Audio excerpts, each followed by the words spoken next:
Captaincy ছাড়তে threat দেওয়া হয় তামিম ইকবালকে।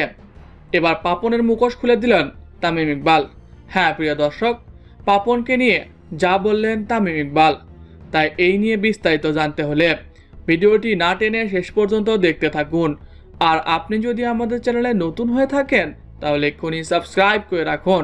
আর ইতিমধ্যে সাবস্ক্রাইব করে থাকলে আপনাকে অসংখ্য ধন্যবাদ। বিপিএলে সামনে থেকে নেতৃত্ব দিয়ে ফরচুন বরিশালকে চ্যাম্পিয়ন করেছেন তামিম ইকবাল।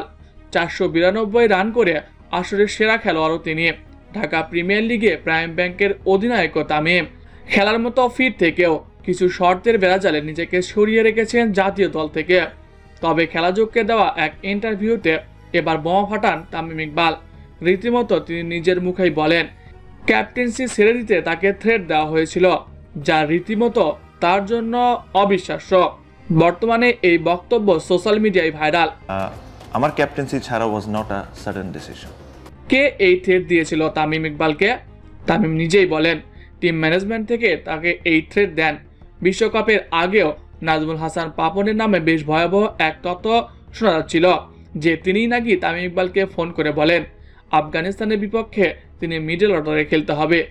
এরপর তামিম ইকবাল লাইভে এসে জানায় তাকে এমন প্রস্তাব দেওয়া হয়েছিল, আর তিনি হলেন বিসিবির উচ্চ কর্মপদস্থ কর্মকর্তা। আর এ থেকেই নিশ্চিত বোঝা যায় যে বিসিবির সর্বোচ্চ কর্মকর্তা হলেন নাজমুল হোসেন পাপন। আর তিনি যে এই গুটিবাজি করছে এটা আর বলার অপেক্ষা রাখে না। আর এই থ্রেট নিয়ে হইচই পড়ে গেছে ক্রিকেট পাড়ায়। বেরিয়ে আসছে থলের বিড়াল। তামিম কি তাহলে রাজনীতির শিকার? তামিমকে বাদ দেওয়া বা থ্রেট দেওয়ার মতো ক্ষমতা কার আছে?